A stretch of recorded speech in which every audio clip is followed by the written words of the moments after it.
뜨거워질 수 있습니까?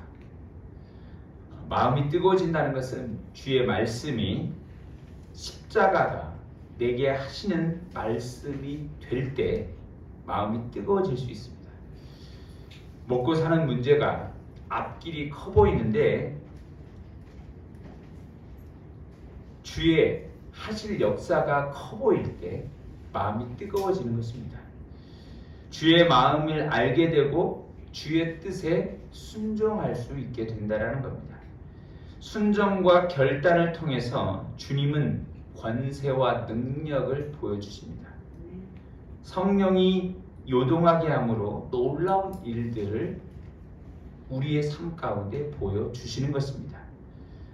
오늘 본문에서는 일상의 평탄한 삶을 살아가는 에스더, 그에게 하나님께서 말씀합니다. 내가 아니어도 네가 주님의 말씀 앞에 순종하라고.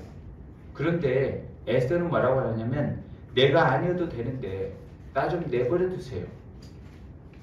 나 말고 다른 사람 있지 않습니까? 라고 에스더가 말하는 거예요. 이때 다시 말씀을 주셔서 뭐라고 하냐면 순종하고 결단하라 말씀합니다. 에스더는 그 부름 앞에 어떻게 할 것인가? 그리고 또 오늘 우리 앞에 오늘 평탄하고 나는 이제 고통 없고 고난 없고 이제 그냥 난 내버려 두고 다른 사람 쓰면 안 돼요? 다른 사람에게 말씀하시면 안 돼요? 이렇게 말하고 있는 우리에게 주께서 오늘 주시는 말씀이 무엇인지 깨닫는, 그래서 마음이 뜨거워지고 순종되어지는 시간 되기를 소원합니다. 아멘.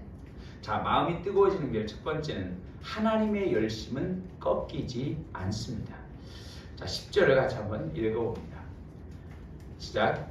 에스더가 하닥에게 이르되 너는 모르드에게 전하기를 왕의 신하들과 왕의 각 지방 백성이 다 알거니와 남녀를 문문하고 부름을 받지 아니하고 안뜰에 들어가서 왕에게 나가면 오직 주님 법이요 왕이 그 자에게 금기를 내밀어야 살 것이라. 이제 내가 부름을 입어 왕에게 나가지 못한 자가 이미 30일이라 하니라. 아멘. 자, 현재의 배경을 잠깐 살펴보면 왕의 신하 중 하만이라는 페르시아 제국의 2인자로 올라선 자가 있습니다. 그런데 그는 대궐문에 있는 왕의 모든 신하들이 자기에게 꿇어 절하기를 요구했습니다. 당시 페르시아 왕은 사람들에게 신처럼 여겼고 왕에게 절하기를 요구했습니다. 그것은 신으로 여기는 것으로 다 사람들이 생각했습니다. 왕은 이런 신적 영광을 총애받는 제2인자인 하만에게도 허락해 주었습니다. 앞장의 3장 4절에도 보면 날마다 모르드게에게 권했는데 그만이 듣지 않았다고 했습니다. 그러면서 모르드게는 자기 자신이 유대인이기 때문에 거절한다라고 밝힌 겁니다. 10계명 중에서 제1계명과 2계명이 뭐냐면 하나님 외에 다른 신을 섬기고 경배하지 말고 절하지 말라는 겁니다. 유다인, 그러니까 하만이 유다인 모르드게 한 사람만이 아니라 유다 민족 전체를 멸망시켜야겠다라고 마음먹었습니다. 왕을 설득해서 왕의 법률을 지켜야지 않은 민족이 있다. 그런 민족들은 진멸해야 한다라고 요구합니다. 그러면서 자기 자신이 뇌물로 12,000달란트를 왕한테 내놨는데 그 돈이 얼마나 큰 돈이냐면 페르시아 1년 세금의 3분의 2에 해당하는 엄청난 금액을 내놓는 거예요. 그러니까 왕이 굳이 이렇게 많은 뇌물을 주는데 마다할 이유가 없는 겁니다. 그래서 도장을 찍어 승인해 줍니다. 이 일을 유다인 모르드게가 알고 옷을 찢고 굵은 베옷을 입고 재를 뒤집어 쓰고 대궐문 앞에 지금 앉아서 대성 통곡하고 있는 겁니다. 왕의 명령과 조서가 내려서 각 지방에서 유다인이 금식하고 애통하고 울고 있습니다. 이 굵은 베옷을 입고 극한 슬픔으로 누워 있는 자도 무수히 많다라고 했어요. 이 소식을, 그러니까 모르드게가 궁궐 앞에서 대성 통곡한다는 소식을 듣고 의복을 보내서 굵은 베옷 벗고 의복을 입으라, 왜 그러고 있냐 라는 거예요. 그러면 에스더가 모르드게의 사이는 누구냐? 에스더는 포로로 끌려온 유다인이었는데 일찍 부모를 잃고 고아가 됐습니다. 그 후에 사촌인 모르드게가 에스더를 딸처럼 길러준 겁니다. 그러니까 실제적으로 모르드게와 에스더는 부녀지간이 된 겁니다. 그러니까 에스더가 아버지인 모르드게가 왜 이렇게 하고 있는지 이 상황을 알아보려고 오늘 본문에 읽은 넷이 하다객을 시켜서 상황을 알아보게 시킨 겁니다. 모르드게가 왕의 명령으로 모든 유다인이 죽게 될 위기에 처해 있다는 것을 이 하다객에게 전해서 에스더에게 말해주라는 겁니다. 그러니까 왕후인 에스더가 왕께 나가서 자기 민족 유다인을 구해달라고 지금 모르드게가 에스더에게 부탁하는 거예요. 에스더가 생각했을 때 뭐냐? 에스더는 지금 자기가 왕후가 됐습니다. 어렵게 포로 생활을 하다가 포로 생활에서 지금 바사 제국에서 살고 있는데 자기는 근본도 없고 부모도 제대로 다 돌아가셨죠. 근데 자기는 우여곡절로 자기 생각에 왕후가 됐어요. 그러니까 이 평탄한 삶에서 노토치해달라는 겁니다. 나는 더 이상 이 일에 엮이지 말게 해주세요. 날 가만히 버려두세요. 날 편히 이대로 살게 해주세요. 어떤 이들은 주님, 내가 아니면 결코 주님이 일하지 못하고 주님은 그 일을 할 수 없지요 라고 말하는 이들도 있습니다. 에스더처럼 난 그것과 상관없어요 라고 말하는 이들도 있다는 겁니다. 나는 빠지겠다고 말하고 있습니다. 그러나 분명한 사실을 우리가 알아야 합니다. 하나님은 한 사람이 빠진다 해서 하나님의 인간을 향한 하나님의 열심이 식지 않는다는 겁니다. 하나님의 열심은 순종하는 자를 들어쓰셔서 주님의 부르심, 주님의 콜링, 그 순종하는 자에게 하나님의 등잔대를 옮기셔서 하나님의 역사를 행하신다는 겁니다. 아멘. 저와 여러분이 이것을 아시기 바랍니다. 아멘. 나 한 사람 아니어도 하나님은 제2, 제3의 인물을 예비하셔서 하나님의 도구로 사용하십니다. 가룟 유다는 예수님의 제자였으나 불순종했어요. 결국 예수님을 팔고 그가 자기 스스로 목숨을 끊어 죽게 되었습니다. 예수님의 제자가 한 명이 빠져서 주님의 역사가 끝났습니까? 아니에요. 하나님의 등불은 또 다른 사람을 부른 거예요. 심지어 누구였냐? 예수님을 핍박하고 죽이고 믿는 자를 잡아 가두었던 그런 로마 군인이었던 바울을 주님께서 강권적으로 그를 치셔서 그를 완전히 180도 뒤집어 놓습니다. 그래서 복음의 사역자로 만들어 놓습니다. 불순종하는 때 나는 은혜의 현장에 내가 없는 것 뿐이에요. 또 다른 사람을 하나님께서는 그 자리에 은혜 받게 하시고 하나님의 도구로 사용하신다는 겁니다. 은혜의 촛대가 옮겨가면 결국 자신은 멸망하게 되어 있습니다. 하나님의 열심은 쉬지 않습니다. 아멘. 꺾이지 않습니다. 아멘. 주님을 자주 기쁘게 여러분들을 사용하시는 도구가 될 수 있게 해달라고 여러분들이 순종하기를 소원합니다. 아멘. 자, 그러면 마음이 뜨거워지는 길 두 번째, 높이신 데는 목적이 있습니다.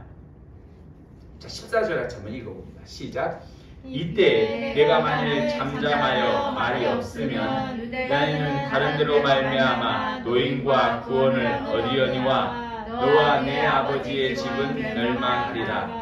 내가 왕후의 자리를 얻은 것이 이때를 위함이 아닌지 누가 아느냐.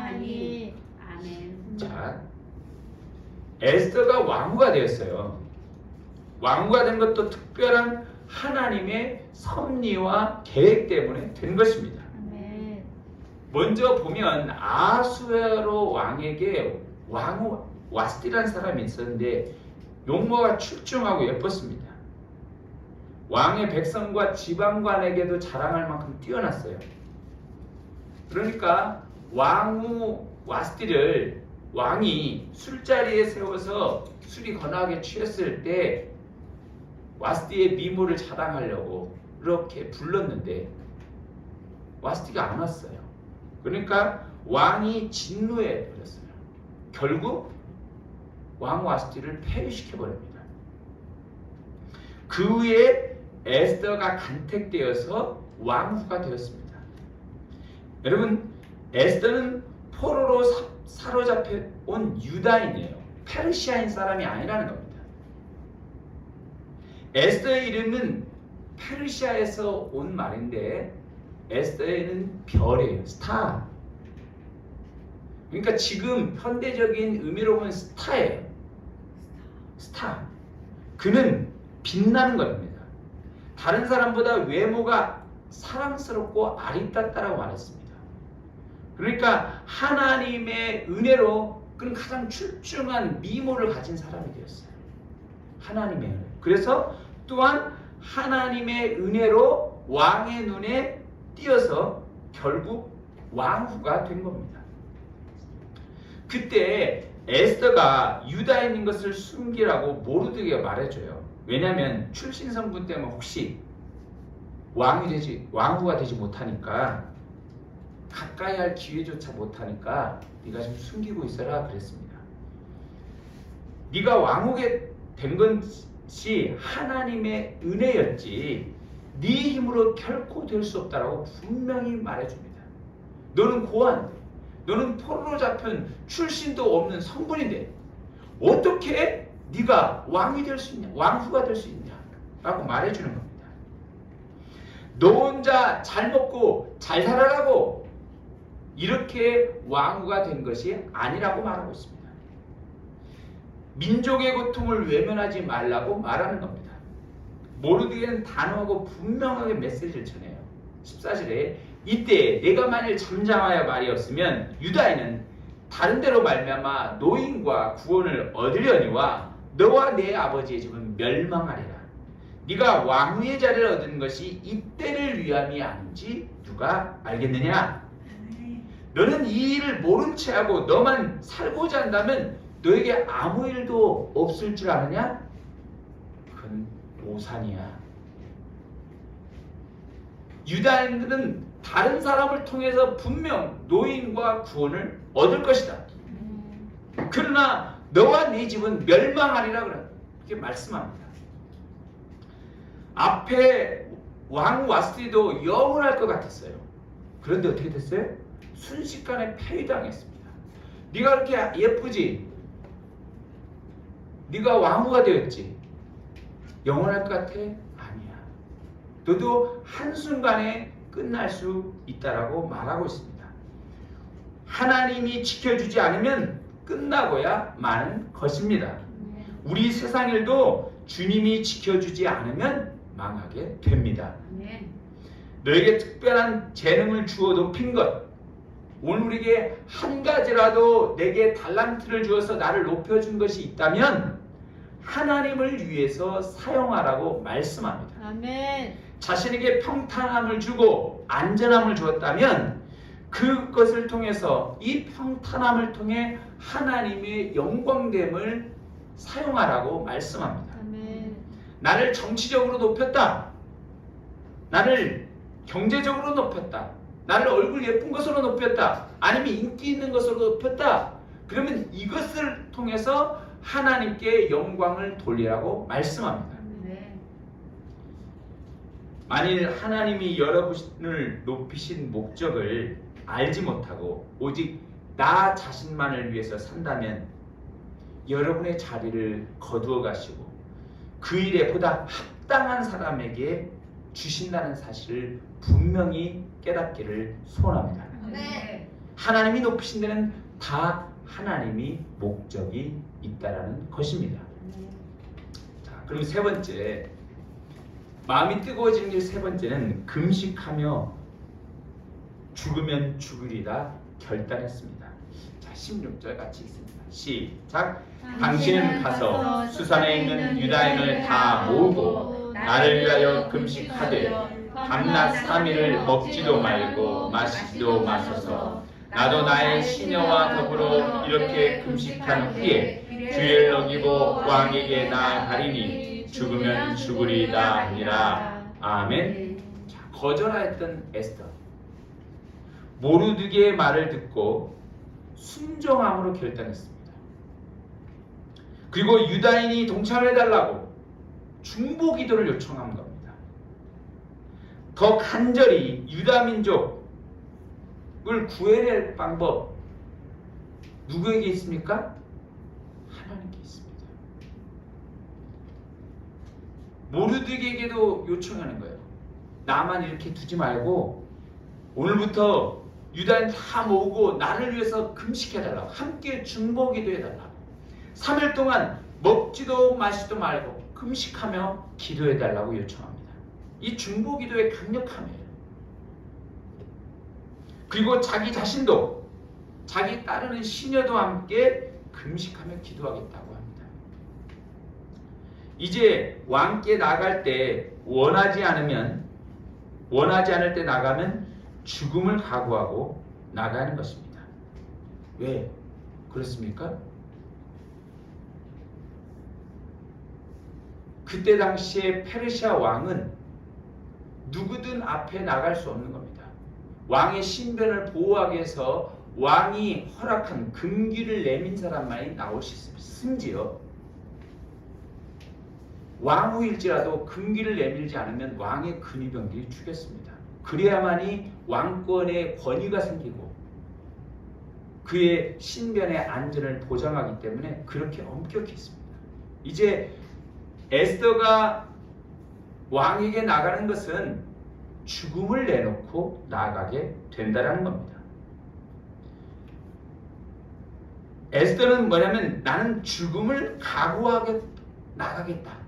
오늘 우리에게 때로는 이 믿음이 죽음의 발걸음을 내딛어야 할 때도 있다라고 말씀합니다.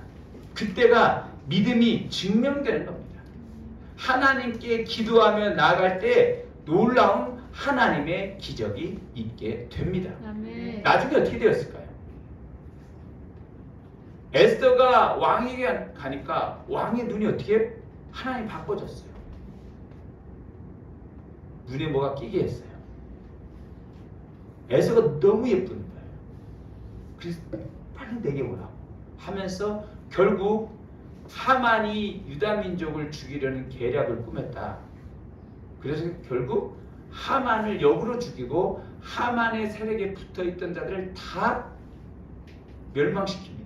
그리고 모르드게를 높여서 하만의 자리로 세워 127도를 다스리는 제2인자로 하나님의 영광을 선포해 줍니다.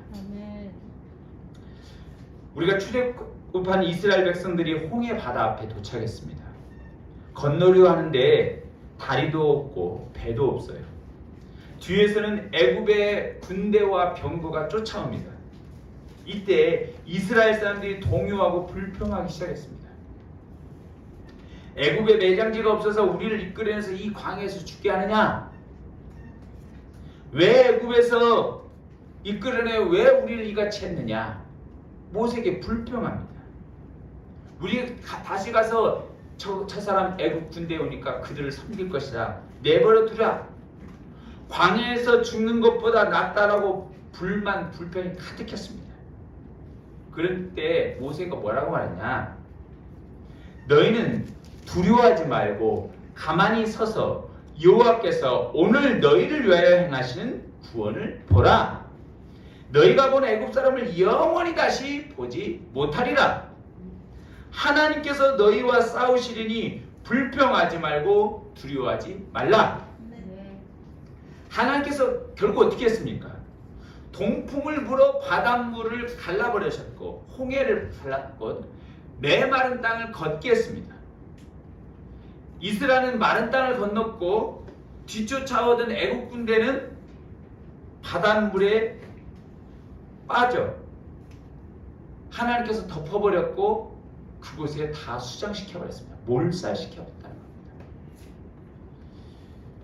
여러분, 오늘 우리 교회가 지난주에도 한번 얘기했는데, 여러분 지금 9년의 시간을 보내고 있어요. 우리 교회가 세워진 지 많은 은혜로 지금 하나님의 은혜로 지금까지 왔다라는 것입니다. 교회 개척하자마자 제 먼저 천국에 간 안사람이 유방암으로 갔습니다. 그리고 힘든 시간을 보냈고 오직 주님만 붙잡고 제가 다른 일 하지 않고 오직 주님의 일만 했습니다. 주변에 경제적으로 어려워지니까 알바 뛰는 사람, 투잡 뛰는 사람도 많아요. 주변의 목사님들이. 근데 저는 그러지 않았습니다. 왜냐하면 주님의 일에 매달리면 주님이 채워주신다는 그런 믿음이 있었기에 계속 나왔는데 주님께서 다 채워주셨어요. 함께 했습니다. 그리고 몇 년 전 안사람과도 재혼했습니다. 안사람도 먼저 암으로 또 먼저 보내고 같이 만나서 교회를 우림교회를 지금 세워가고 있습니다. 재혼해서 저도 핏값을 뿌리고 제 안사람도 현재 우리 목사님도 김문진 목사님도 핏값을 뿌리고 지금 교회가 세워져 나가고 있어요. 그리고 오늘 우리가 아무것도 없이 처음에 시작했는데 결국 제가 일도 하지 않았는데 아파트도 주셨고 아파트 넓혀주셨고 그걸 다 팔아서 다시 교회를 작년에 구입해서 해서 여기까지 왔습니다. 근데 주변에서 사람들이 어떻게 교회를 이렇게 샀냐고 교회를 구입했냐고 다 물어봅니다. 교회 지금 사람도 몇 명 되지도 않는데 어떻게 교회를 이렇게 작년에 교회 8년째에 돼서 교회를 구입했는데 여기 이제 제가 옛날에 부교육자 했었던 그 목사님이 자기는 교회 건물 구입하는데 15년 걸렸대요. 근데 나보다 반절이나 빠르대. 물론 성도는 많이 없지만 그래서 하나님의 은혜라고 제가 얘기했어요.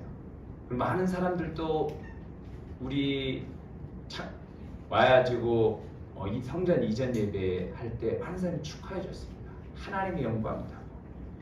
어떻게 일도 하지 않고 어떻게 사모도 일하지 않고 저도 일도 하지 않는데 교회가 어떻게 이렇게 세워져 가고 건물도 구하게 되죠. 다 그랬습니다. 하나님의 영광이라고. 안 믿는 사람조차도 다 그렇게 얘기했습니다. 그런데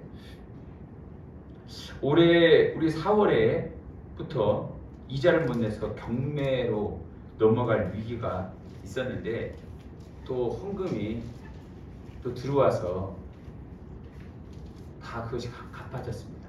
그래서 이제 다시 이제 끝날 줄 알았어요. 근데 더 이상 이 문제로 어려움 당하지 않을 거라 생각했는데 다시 또 지금 어려움에 처해 있습니다.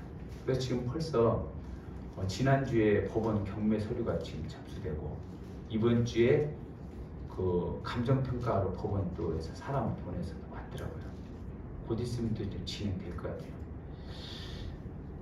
그러면서 저는 지금 이런 마음이 들어요. 기도하면서 우림교회가 경매로 넘어가서 팔리고 망하는 것이 하나님의 영광이냐, 주변 사람들의 조롱거리로 하면서 하나님의 영광이 가려진 것 아닌가 이렇게 생각되어졌다는 겁니다. 우림교회가 칭찬받게 하고 하나님께 영광 돌리게 하고 하나님의 영광이 드러내도록 모든 사람 앞에서 말했는데 이게 망해가는 게 그리고 하나님의 뜻인가? 아니라는 것입니다. 저는 이런 어려운 상황 가운데 직업도 갖지 않냐고 오직 주님의 일에만 매달렸어요. 주의 사역자는 주께서 먹이신다라는 것을 알기 때문에 그랬습니다. 제 사모님도 목사 안수 받으면 절대 일하지 말라고 다짐받고 안수를 교회에서 허락해 줬습니다. 많은 사람들 교회 성전을 주신 것을 축하하고 감사했는데 주님만 붙들고 나가면 하나님이 복을 주시고 하나님이 세워가신다는 것을 증거하고자 하는 하나님의 뜻이 있다는 것을 확신하고 있습니다. 여러분, 오늘 우리 교회가 이 일로 분명 하나님의 영광을 높이라는 목적이 있다고 저는 믿습니다. 그래서 여러분들도 이 일을 보면서 저를 보면서 하나님이 살아계시는구나. 하나님이 그냥 공자 맹자 부처 이 4대 성인 중에 하나님이 아니라 예수 그리스도가 능력과 부활과 세상을 통치하시는 하나님의 아들 예수구나 라는 것을 여러분이 담대히 믿으라고 아멘. 말씀하는 것입니다. 아멘. 여러분, 예수 한 분만이 예수님 한 분으로 오늘 우리가 살 수 있다는 것을 분명히 이 일로 통해서 증거하게 하시고자 한다는 것을 분명히 저는 믿습니다. 아멘. 다른 것을 의지하는 게 아니라 오늘 우리는 주님을 의지하며 살아야 한다는 것입니다. 아멘. 그래서 저는 예수님께 인생을 걸었습니다. 여기까지 왔고 다른 것을 돌아보지 않아요. 설령 이것이 없어질지라도 하나님 앞에 감사할 겁니다. 여러분, 오늘 우리가 분명 그래서 하나님 앞에 저는 하나님의 영광을 보여달라고 기도하고 있습니다. 그래서 지금 또 단순히 몇백만 원 주셔서 또 해서 또 몇 달 있다가 또 이렇게 힘든 이런 거 하지 말아달라고 기도하고 있어요. 하나님 이번에 1억을 주셔가지고 아예 몇 년 동안 우리 부흥하기 전까지 전혀 이자 걱정 없도록 해달라고 하고 있습니다. 그리고 8억 8천 주셔가지고 아예 싹 갚아서 헌당 예배할 수 있게 해달라고 기도하고 있습니다. 놀라운 하나님의 역사가 있게 될 줄 믿습니다. 아멘. 오직 기도하는 자만이 하나님의 영광을 보게 될 것입니다. 아멘. 이 믿음을 따라 오늘 주님의 일에 나가자고 여러분에게 말하고 싶습니다. 아멘. 주님이 살아계시다고. 아멘. 여러분 이 일을 통해서 여러분 제가 여러분에게 분명히 말합니다. 하나님이 살아계십니다. 아멘. 주님이 역사하십니다. 아멘. 여러분의 모든 일, 여러분 먹는 것, 입는 것, 쓰는 것, 공부하는 것 이것이 다가 아니라 보이지 않는 영원한 하나님이 계심을, 그분의 믿음이 최고임을, 그분이 우리의 삶을 이끌어 나가신다는 것을 기도함으로 하나님의 역사를 볼 수 있기를 소원합니다. 아멘. 기도하겠습니다.